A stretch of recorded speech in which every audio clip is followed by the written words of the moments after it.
Good morning, Fort McMurray, Wood Buffalo, and the rest of the world. You've tuned in to the Mac City Morning Show. I'm your host, Elliot Pierre. We're going to start today's episode off the same way we start every episode off, with a moment of gratitude.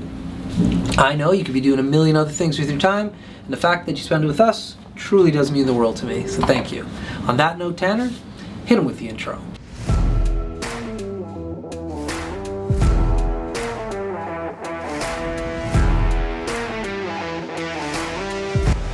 Hey, it's Keith Simpson here. I'm the general manager of Norel Toyota, soon to be Fort McMurray Toyota. Pretty excited for our new dealership.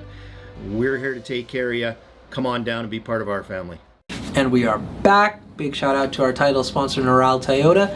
We really do appreciate your ongoing support. As everybody at home knows, I do not introduce my guests because they can do a better job at that than myself. So sir, can you please tell everybody at home who you are and what you're about? Hi, my name's Mark Thompson, and I work and run the print shop Print and Platen here. There we go. Now, you didn't film with us in the studio. No. So you've been a guest to the studio, but never on the show before. Yeah. Okay, interesting. Because I was like, no, we've done this before, haven't we? And you're like, no. No, it was Tuke stole the show. Oh, dude. And it was also 35 degrees. It was so hot that day, and that studio is so warm. Yeah. Now, you've been back to Fort McMurray a few times, though. Yeah, I've been to Fort Mac more than any city in Alberta other than Edmonton. Yeah, so tell us about your history with the community. Because you used to work in the trades. Yeah, 2009. You want me to look at you or the camera? Yeah, you can look anywhere you want, okay, man. Yeah, in 2009, I did my first stint because I'm an iron worker. And I wanted to see the infamous Fort McMurray. And when I got there, it was like really nice. Yeah. And I was like, but I thought it was going to be full of, degenerates and stuff. And the 7-Eleven was a little crazy, but everything else was like really nice. The Athabasca Valley is beautiful. And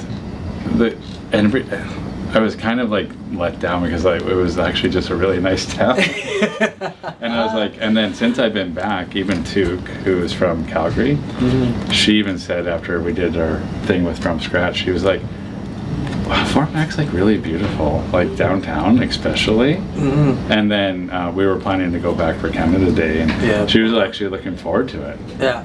And I'm like, yeah, because it's actually a really nice town. It's very wild. Like everything outside of Fort Mac is just like no man's land.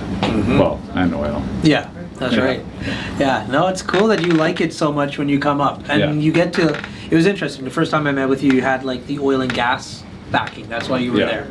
And then you came back and you got to spend a little bit more time within the community and be like, oh, this is cool. So yeah, it's a beautiful town. I love it. And it's one of those things where we do get a bad rap outside of the community, but as soon as you take a second to come inside, you're just like, oh.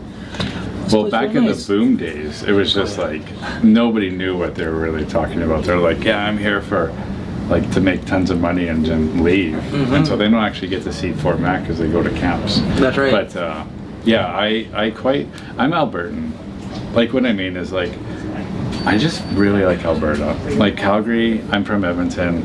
I love Calgary, and it's supposed to be a rivalry, and I'm like, no, Calgary's really nice. And Edmonton's like, I just love the province so much. So that's so cool. Yeah. Why? Because you're a guy who like I can ask why too, because you're traveled. I've like been some to people, 25 countries. I know. So like, so I'm interested to hear this response. What is it about Alberta that like just gets you?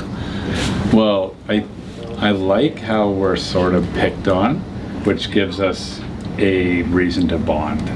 There's one time I was in Peru, and me and my wife at the time were hanging out with this guy, and we're just traveling together for a few days, and then he's like, we're Canadian. He's from Montreal. We're from Edmonton, and he found out we're from Edmonton, and he like got disgusted. He's like, "Oh, I didn't think you guys would be from Edmonton," and we're like, "What the hell?" Yeah. And he's like, Edmonton is so bad. I'm like, "Have you ever been?" And he's like, "No, but like, why would I ever go?" And I'm like, "Oh," and then as I traveled, if I said I was from Alberta to another Canadian, it instantly gave a little bit of like oh, you're Albertan. Right. And then so it made me realize, I'm like, oh, people just like earlier what we were saying about Fort Mac. Yeah. It's like, yeah, you're going to hear the stereotypes of how shitty Alberta is.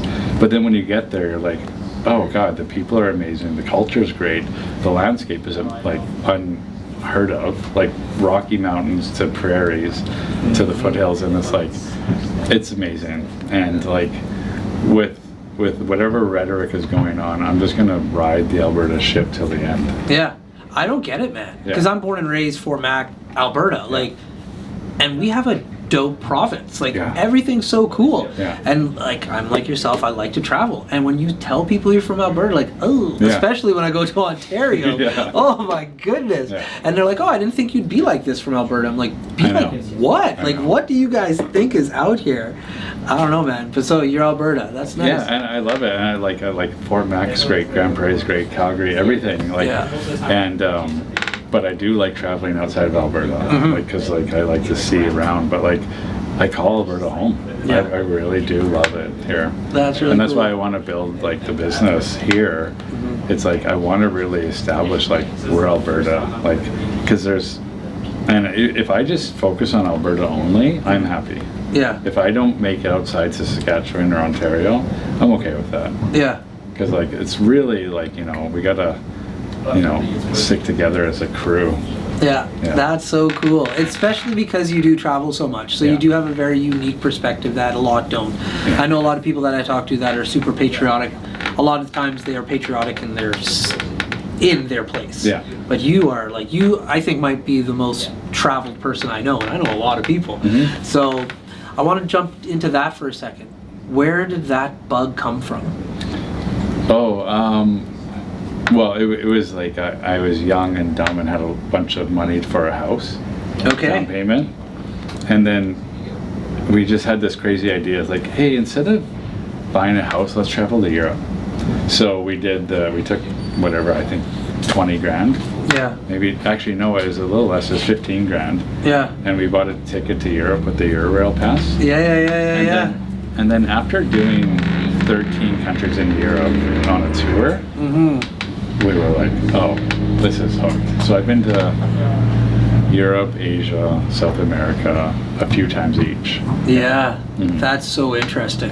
And now, as you are aging, how are those trips changing for you? Aging with kids. There you go, okay. So we're planning to do Australia with the kids next year. Fantastic. So is this based around their schooling, spring break? Like, how are you coordinating this? Well, one thing I've realized is that schooling is great, but like, if you pull them out, they're not going to lose a lot in elementary. Okay. So there's some teachers that are going to yell at you, but hey, I like where you're coming from. I agree in regards to, and both you and your wife are more than able to educate your kids and keep them up to snuff on anything they're missing back home. So let's put that as a disclaimer first. Yeah, absolutely. It's not like it's like they're not learning anything in school. Yeah. But I do think it's like, when they're in grade 3 and grade 1, we can pull them out for a month. Get them to read every day and do their math, and they'll probably be okay. Yeah.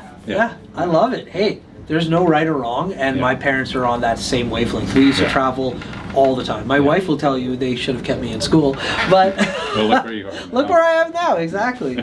So no, that's dope, and especially like it's the one thing I will say about me, and I am blessed because my parents did this, is travel with me at a young age. Yeah. It leaves an imprint on you. It really does, and it allows you to look at the world differently and gives you a perspective. Hi everyone, it's Carrie with Patchouli Rose here at Thickwood Barbershop.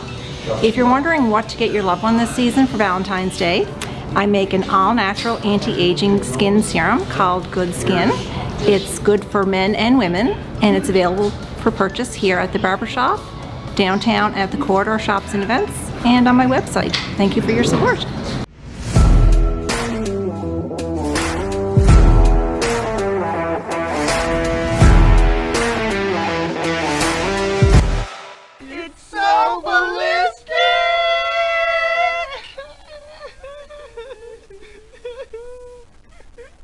Talk about quenching your ugly thirst.